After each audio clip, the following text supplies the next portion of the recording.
You're listening to Money Talks. My name is Michael Campbell. Money Talks is brought to you by Solera Club. Solera Club is a royalty-based investment, which means you get paid first. There's no fees attached to it, and it's in the tech sector. For more information, go to soleraclub.com. Starting today, a quote by Lawrence J. Peter, author of The Peter Principle. Sometimes I wonder whether the world is being run by smart people who are putting us on, or by imbeciles who really mean it. This week we had the G7 meeting in Japan. Of course, the lack of economic growth topped the agenda. By last count, I think it was 11,281 meetings so far on the global economy, getting it going, whether it's by G7 countries, G20, the elites at the World Economic Forum in Davos, and many more, including provincial finance minister meetings. And the big news is that none of them have produced anything approaching an effective plan. Well, today I'm going to tell you why, and I suspect you're not going to hear it anywhere else in the mainstream media.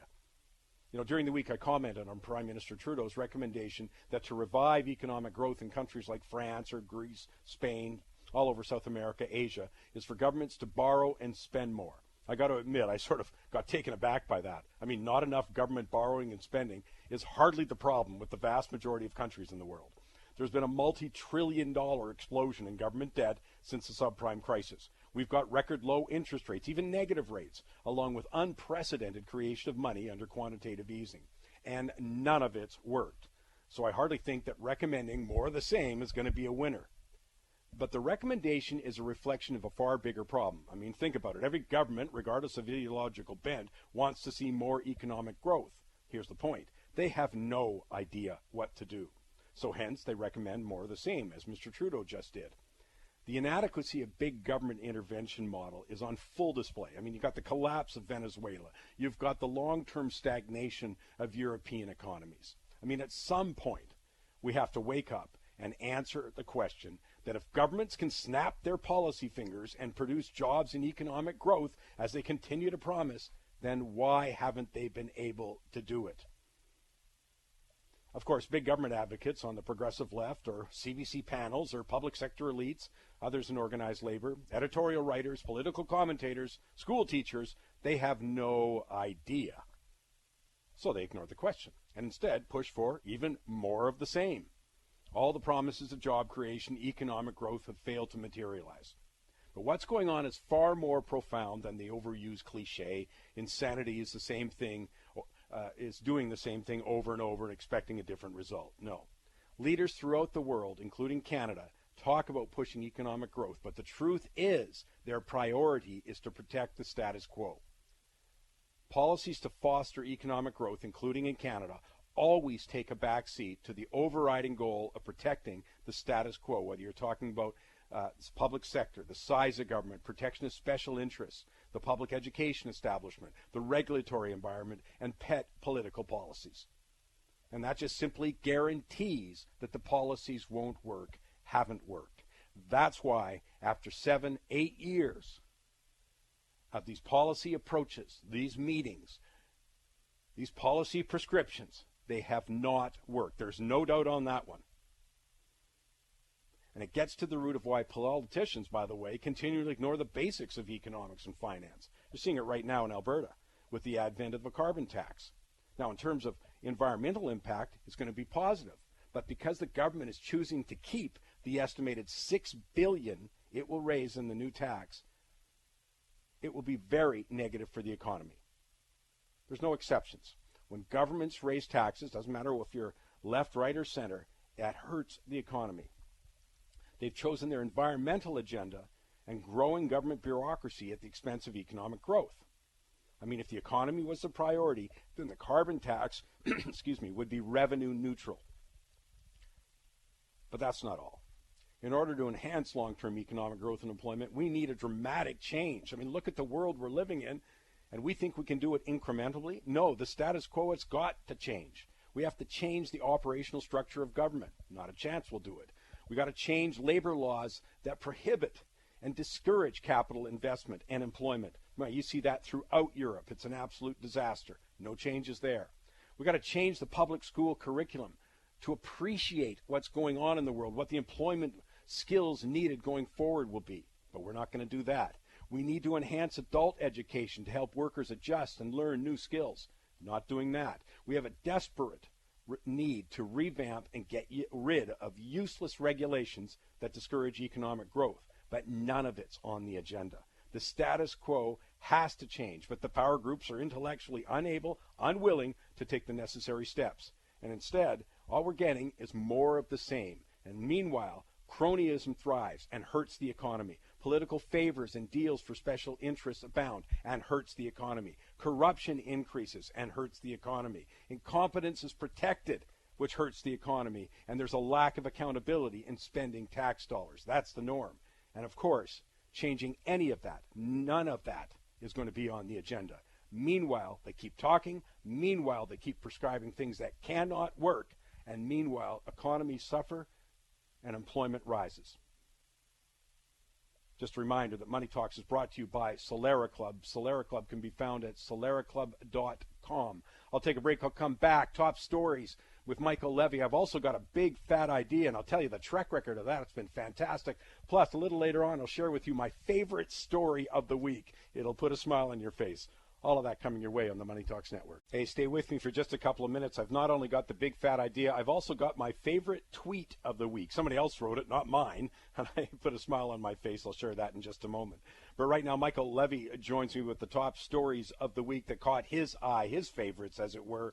Hey, Mike, I want to start with something, because I heard a comment that you made on Thursday that I thought was excellent about how at times, and especially in important subjects like finance, you know, the media gets way ahead of itself, and not everybody, but overhypes it. And I wanted to share with you, especially because it concerns the Canadian banks.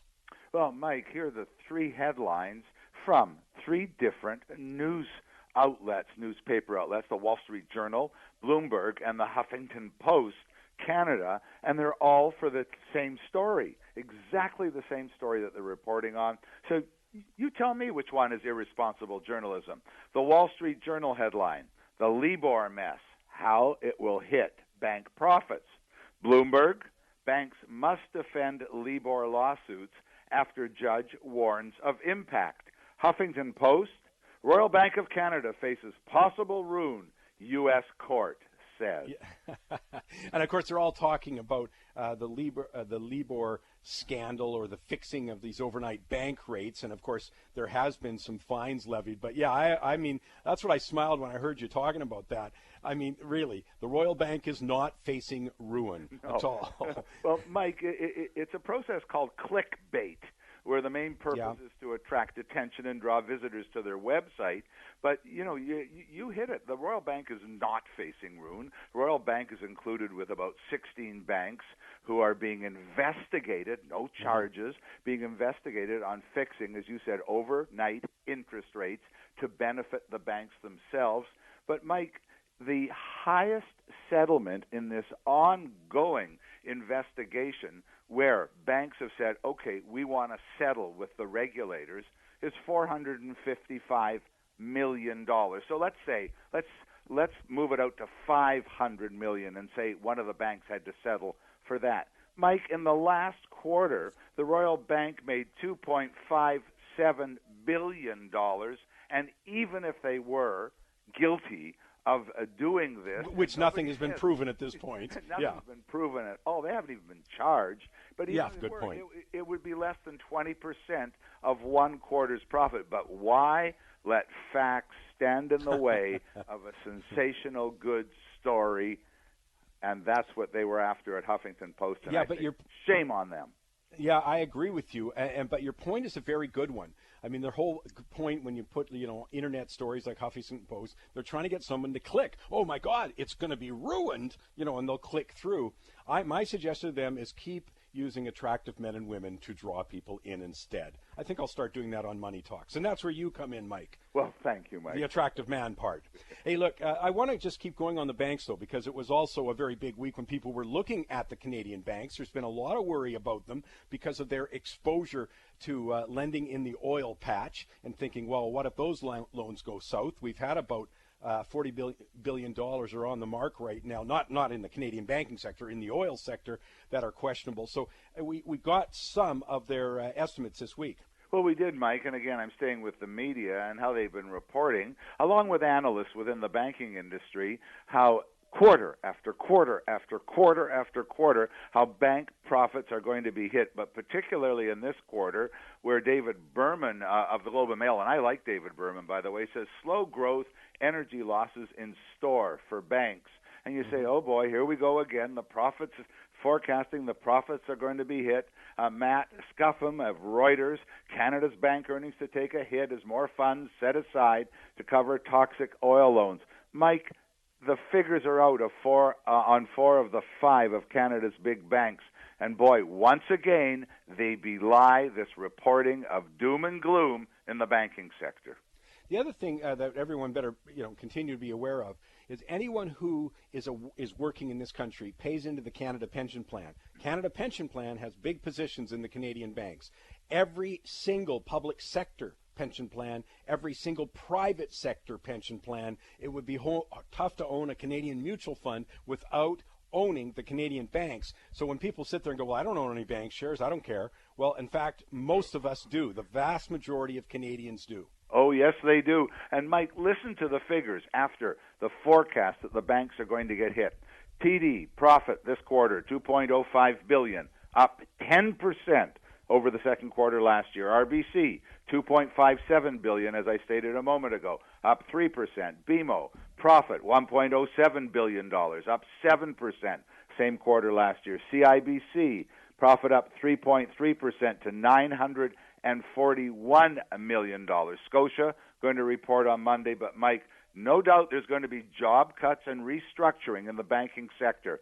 But once again, those people who own bank stocks and have owned them this year see them up over 9%, even with all the doom and gloom that's being forecast.